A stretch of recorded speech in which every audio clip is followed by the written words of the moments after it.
আপনি দেখবেন আপনার কি প্রয়োজন, আপনার বাবা মা না পারলে আপনি চেষ্টা করে করতে হবে। এদেশে পড়াশোনা করতে প্রচুর টাকা লাগে, লক্ষ লক্ষ টাকা লাগে। যাদের ঘরের একটা ছেলে মেয়ে অনার্স মাস্টার্স করে সেই সব ফ্যামিলি জানে, আর সব ফ্যামিলি না, যারা মধ্যবিত্ত তারা জানে যে একটা ছেলেকে হায়ার এডুকেটেড, তথাকথিত হায়ার এডুকেটেড তৈরি করতে কত টাকা খরচ হয়, কত পরিশ্রম হয়, কত টেনশন হয়। এগুলোর দরকার কি? এগুলোর তো দরকার নেই। এই শিক্ষা ব্যবস্থা বন্ধ করে দিন। 35-36 দিয়ে দরকার নাই, শিক্ষা ব্যবস্থা বন্ধ করে দিন। এর থেকে ধান কাটা শিখাইলে একটা স্টুডেন্টের তার শুরু থেকে 5 বছর থেকে ধরে নিন 25-26 বছর পর্যন্ত আপনি বিভিন্ন বিভাগ অনুযায়ী বিভিন্ন কলেজ বিশ্ববিদ্যালয় হিসাবে এটা 27-28 বছরও অনেক সময় হয়ে যায়। তো 27-28 বছর পড়াশোনা করে আপনার 2 বছর টেম্পার, এই পড়াশোনার সার্টিফিকেটের মূল্য 2 বছর পর শেষ। কি মেজারমেন্ট করেন আপনি? আপনাদের চিন্তাধারা এরকম কেন?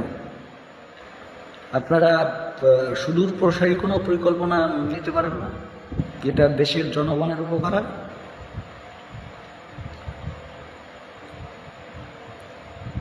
আমি আমার প্রিয় ছাত্রছাত্রী ভাইদের বন্ধুদের বলবো, আপনারা রাজনীতি থেকে সরে আসুন। আপনাদের এই পর্যন্ত বাংলাদেশের রাজনীতিতে 71 পরবর্তী যে ছাত্র রাজনীতি 2024 সাল পর্যন্ত কয়জন রাজনীতি করে বেনিফিটেড হয়েছেন? কয়জন নেতা হইতে পারছেন? কিভাবে হবেন?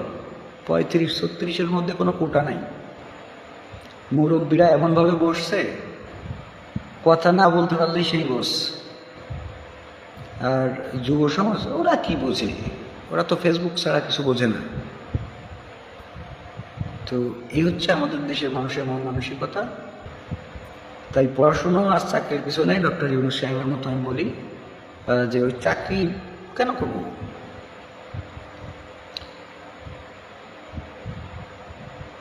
চাকরির দরকারটা কি? চাকরি তৈরির ক্ষেত্র তৈরি করি। তো উনি বুঝলেন না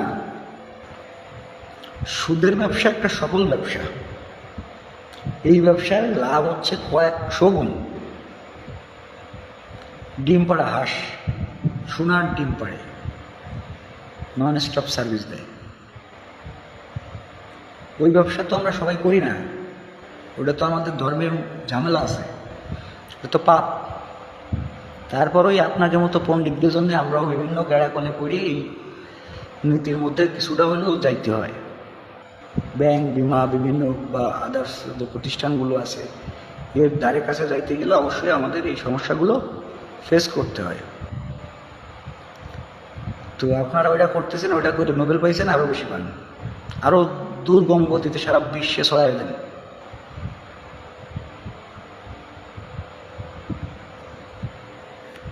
যে দেশে একজন শিক্ষিত লোককে মূল্যায়ন কেউ করে না, সেই দেশে শিক্ষিত জন্ম নেবে না।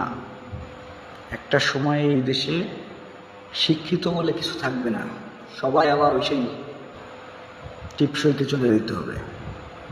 মানুষের এই শিক্ষা ব্যবস্থায়, এই সিস্টেমের উপর ঘৃণা ধরে গেছে। মানুষ এগুলোকে এখন ঘৃণা করে। পড়াশোনা করে শুধু শুধু নিজের পরিবারের টাকা পয়সা নষ্ট করা ছাড়া তেমন কোনো কাজে লাগে না। হ্যাঁ, কিছু আছে 5%, 10%, সেটা 20%ই ধরলাম। এদের ভাগ্য ভালো, এদের মস্তিষ্ক আল্লাহ একটু বেশি মাল দিয়ে দিয়েছে, যার কারণে অনেকে এক চান্সে চাকরি পায়, অনেকে একসাথে 4-5টা পায়, অনেকে 2-3টা বিসিএস একসাথে হয়। তো সেটা সবাই না, এক্সেপশনাল ডাজন এক্সাম্পল। আপনার 80% যেখানে ফল করতেছে, 80%-এর যেখানে কোনো সমাধান নেই, 80% লোক যেখানে হতাশাগ্রস্ত, 80% লোক যখন একটা পরিবারের বোঝা, আপনি 20% দিয়ে কী করবেন? কী শিখাইলেন? একটা প্রতিষ্ঠান খুলে বসে একটা ছেলে মেয়েরে 24-25 বছর ধরে কি গোড়ার ডিম শিখাইলেন? কি ঘোড়ার ডিম শিখাইলেন যে তারা তাদের দেশের চাকরির জন্য ডিসকোয়ালিফাইড হয়, এত প্রতিযোগিতা করতে হয়?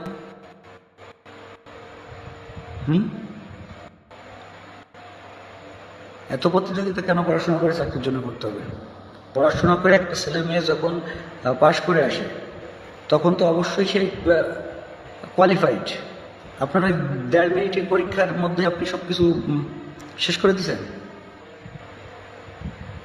নামমাত্র নিয়োগ বিজ্ঞপ্তি দেন, একটা রিটেন নেন, একটা ভাইভা নেন, একটা প্রিলি নেন, তো এই 3 পরীক্ষায় কি একটা মানুষ সব কিছু পাশ করে আসে? আর এর আগে যে লক্ষ লক্ষ সাবজেক্টে পাশ করলো সেগুলোর কোনো মূল্যায়ন হবে না? এগুলো আমার বলে কোনো লাভ নেই, কারণ এতে কোনো ফলাফল আসবে না। কিন্তু এটুকু বলতে পারি, আমার মতো অনেকেই এই কথাটা বলতে